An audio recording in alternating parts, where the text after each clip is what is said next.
आप धैर्य रखो, जो अब तक मिल गया वो बहुत अच्छा मिला, जो आगे मिलेगा वो इससे भी अच्छा मिलेगा। विश्वास करो और धैर्य से इस मार्ग पर चलते रहो। ये मत सोचो क्या खोया क्या पाया। क्यों बैलेंस शीट बनाने पे चले गए, क्यों कहा तुमने टैक्स डिपार्टमेंट में बैलेंस शीट सबमिट करनी है। आप साधना करो, मत अपने धैर्य को तोड़ो। आप एक एक कदम भी आगे बढ़ोगे ना, एक एक कदम भी आगे बढ़ोगे ना, आप विश्वास करो एक दिन उस मंजिल पर। अभी कोई माँ मेरे से पूछ रही थी जब मैं मंच से उतरा सुबह 8:30 बजे कि तुरीय अवस्था क्या होती है। किसी ने मुझसे पूछा था, ये यहीं बैठी होंगी वो, हाथ तो खड़ा कर दो। किसी ने नहीं पूछा, मैं झूठा साबित हो जाऊंगा। या सो गई ऊपर जाके? उठा हाथ किसी का? हाँ अच्छा, वो मिली। देखो, मैं जो अब मेरे साथ जो बनती है वही बातें बतलाता हूँ। तो मैं उस माँ को कह रहा था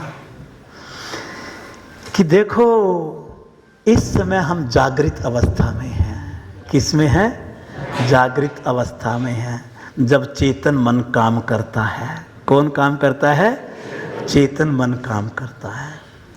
और जब आप सो जाते हो तो अवचेतन मन काम करता है। मैंने आपको मैं कथा सुनाया था, पहले दिन सुनाई थी ना, कि मैं जब छोटा था मेरा लंदन जाने का, सुनाई थी कथा?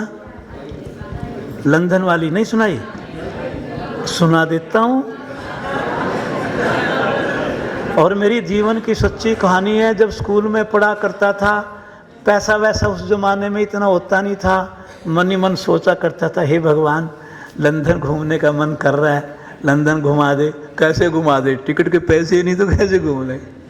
फिर नौकरी लग गई, फिर भी पैसे इतने नहीं थे।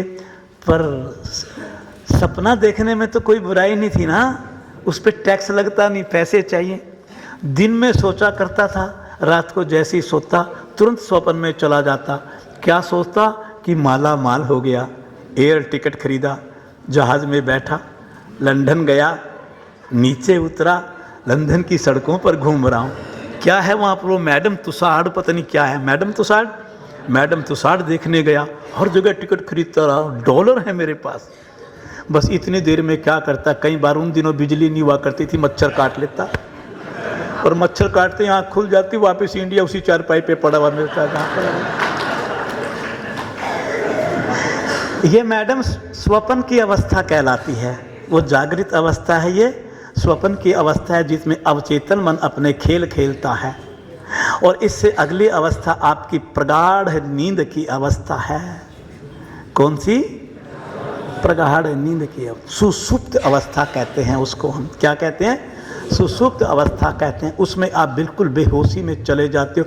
आप शरीर आपका, मन आपका, बुद्धि आपकी, इंद्रियां आपकी सब शांत हो जाती हैं। और सब शांत होने पर आप सुसुप्त अवस्था में चले जाते हो। उस समय आप कारण शरीर में होते हो। कारण शरीर के अंदर केवल आपका अहम और अविद्या आपके साथ होती है, और उधर गोद ईश्वर की होती है। गोद की ईश्वर की होते हुए भी आपको आभास नहीं हो पाता, क्योंकि आपका अहम और आपकी अविद्या आपके भगवान से आपको मिलने नहीं देता। पर भगवान का संग होने के कारण नींद इतनी प्रगाढ़ होती है कि वह नींद सबसे ज़्यादा आनंद देने वाली होती है। यही कारण है कि उठने के बाद आप कहते हो कि आज नींद बहुत अच्छी आई। लेकिन जब आप जीते जागते होशो हवास में अपनी साधना में बैठते हो, और साधना आपकी इतनी प्रगाढ़ हो जाए, क्या हो जाए? इतनी प्रगाढ़ हो जाए कि आप इस स्थूल शरीर को पार कर जाओ, अपने सूक्ष्म शरीर को पार कर जाओ, अपने कारण शरीर को पार कर जाओ, और अपने चित्त को अपने स्वरूप में अवस्थित कर दो, अपना विलय उस प्रभु में कर दो, तो उसे तुरीय अवस्था कहते हैं। तुरीय अवस्था मेरे इस जीवन की साधना की मंजिल है। बस उस माँ को मैं कह रहा था, जवाब तो दूंगा पर मंच से दूंगा, अकेले में दूंगा तो इतना गला क्यों खपाऊं, है कि नहीं? आपको समझ में आया? हाँ, आ गया। उसको तुरीय अवस्था कहते हैं। पर उस तुरीय अवस्था तक जाने के लिए की जाने वाली साधना, वापिस आ रहा हूं अपने पॉइंट पे, धैर्य की साधना होनी चाहिए। कभी अधीर मत होना कि ये स्थिति तो आज तक मिली नहीं और आगे मिलेगी नहीं। तो ये नास्तिक व्यक्ति का काम होता है, जो अपने भगवान के मार्ग पर विश्वास नहीं करता। जो अपने भगवान के मार्ग पर बोलो विश्वास नहीं करता। नमस्ते, फिर मिलेंगे।